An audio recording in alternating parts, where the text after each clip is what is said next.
الحمد للہ رب العالمین والصلاة والسلام علی سید الانبیاء والمرسلین اما بعد فاعوذ باللہ من الشیطان الرجیم بسم اللہ الرحمن الرحیم قل اطیعوا اللہ واطیعوا الرسول صدق اللہ العظیم وصدق رسولہ النبی الکریم الامین ونحن علی ذلک لمن الشاہدین والشاکرین والحمد للہ رب العالمین۔ آپ دیکھ رہے ہیں صفا اسلامک چینل، ہمارا یوٹیوب چینل۔ آج جو ہم پروگرام لے کر آئے ہیں اور جس مہمان کا آج ہم نے تعارف کروانا ہے، کسی تعارف کے محتاج نہیں، حضرت علامہ مولانا حافظ و قاری مفتی قمر رضا نقشبندی صاحب۔ میں ان کا شکریہ بھی ادا کروں گا کہ انہوں نے ہمیں مخصوص وقت میں سے کچھ وقت عنایت فرمایا۔ اللہ رب العزت سے دعا ہے کہ اللہ رب العزت حضرت کے علم و عمل میں مزید برکت عطا فرمائے۔ السلام علیکم ورحمۃ اللہ وبرکاتہ۔ وعلیکم السلام ورحمۃ اللہ وبرکاتہ۔ آج جو ہم موضوع لے کر آئے ہیں وہ ہے صحابہ کا عشق رسول، کہ نبی اکرم صلی اللہ علیہ وسلم سے صحابہ کا عشق رسول کیسا تھا۔ یہاں پر ایک شاعر کی بات یاد آئی، کہنے لگا کہ محمد کی محبت دین حق کی شرط اول، محمد کی محبت دین کی شرط اول ہے، اگر ہو اس میں خامی تو سب کچھ نامکمل ہے۔ تو حضرت صاحب سے میں گزارش کروں گا کہ آپ اس موضوع پر روشنی ڈالیں۔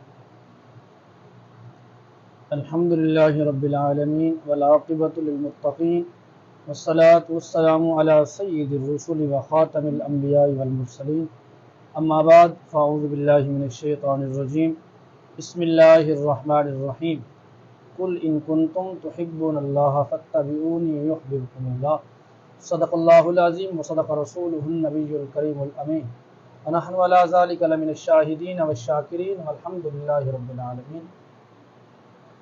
سب سے پہلے میں بہت ہی مشکور ہوں حضرت علامہ مولانا محمد شہد صاحب قادری دامت برکاتہ العالیہ، آپ نے ہمیں یاد فرمایا، ہم حاضر ہو گئے، اور بلا تمہید جو آپ نے سوال کیا ہے ماشاءاللہ بڑا اچھا سوال کیا ہے حضور کی محبت کے بارے میں۔ قرآن یہ کہتا ہے قل ان کنتم تحبون اللہ فاتبعونی یحببکم اللہ۔ اللہ رب العالمین نے فرمایا محبوب آپ فرما دیں قل ان کنتم تحبون اللہ، اگر یہ کہتے ہو کہ ہم اللہ کو دوست رکھتے ہیں۔ یہ منافقین نے دعویٰ کیا تھا ہم تو اللہ کے دوست ہیں اور ہم اللہ کے پیارے ہیں۔ رب العالمین نے پھر فرمایا اگر تم اللہ کو دوست رکھنا چاہتے ہو فاتبعونی یحببکم اللہ، محبوب آپ فرمائیں کہ آپ کی اتباع کریں۔ حضور نے فرمایا فاتبعونی یحببکم اللہ، میری اتباع کرو، میری اتباع کرو۔ جب میری اتباع کرو گے، میری اتباع کر لو گے تو پھر ہوگا کیا، یحببکم اللہ، اللہ رب العالمین بھی تم سے محبت فرمائے گا۔ اب یہ قرآن نے قاعدہ بیان کر دیا ہے کہ رب العالمین بھی تم سے محبت اس وقت کرے گا جب تم حضور کی محبت میں آؤ گے، حضور کی غلامی میں آؤ گے۔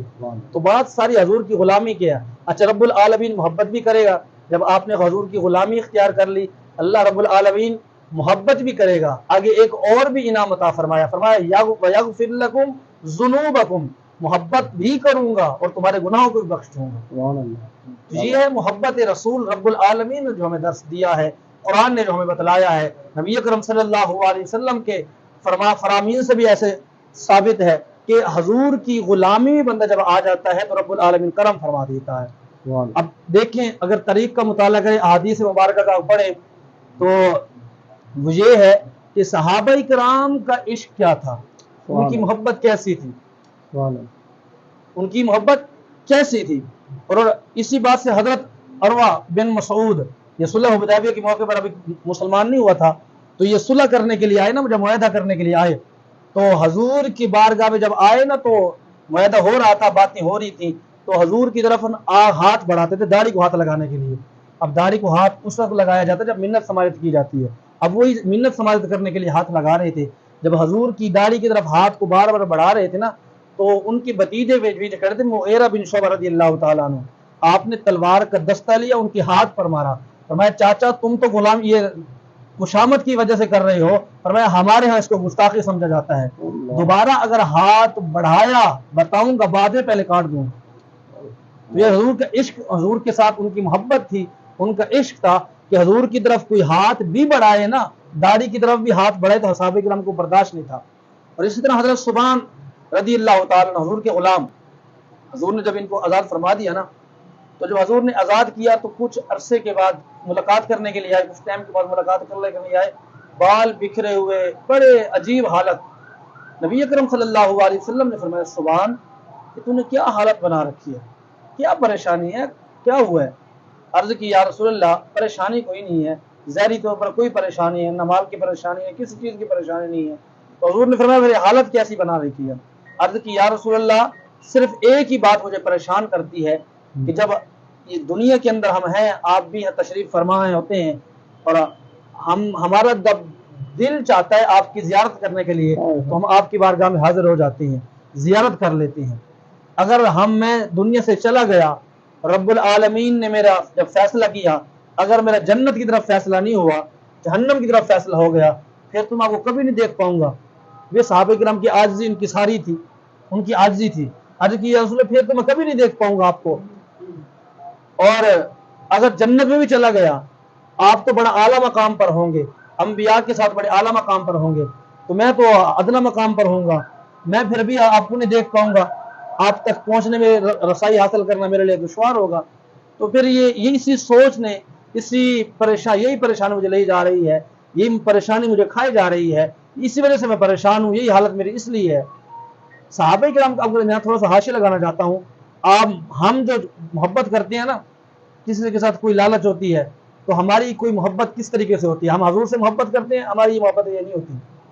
اب صحابہ کرام کا عقیدہ دیکھیں، محبت دیکھیں، وہ فیوچر کے بارے میں سوچ رہے ہیں۔ ابھی زیارتیں ہو رہی ہیں، حضور کے سامنے بیٹھے ہیں، لیکن فیوچر کی پہلے سوچ رہے ہیں۔ عرض کی یا رسول اللہ اگر وہاں زیارتیں ہوں تو پھر کیا ہوگا؟ اب نبی اکرم صلی اللہ علیہ وسلم کا دریائے رحمت جوش میں آیا۔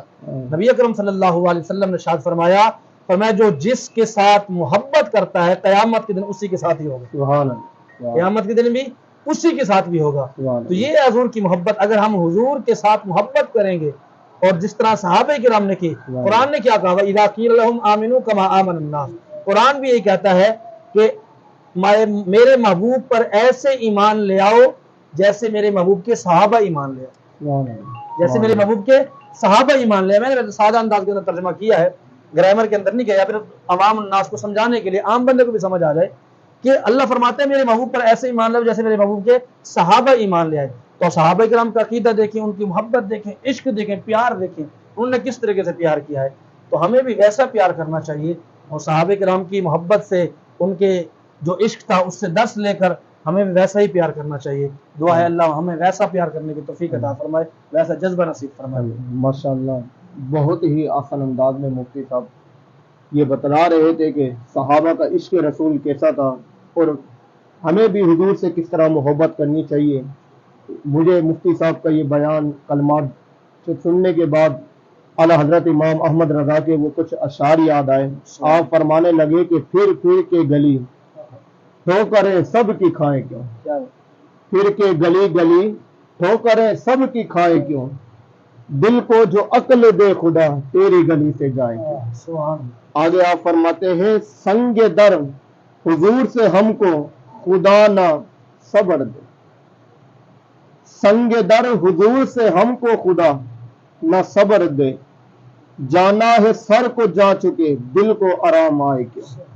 اللہ رب العزت سے دعا ہے ہم نے جو کو سنا، اللہ رب العزت ہمیں عمل کی توفیق عطا فرمائے۔ اللہ رب العزت مفتی صاحب کے علم و عمل میں مزید برکات عطا فرمائے۔ وما علینا الا البلاغ۔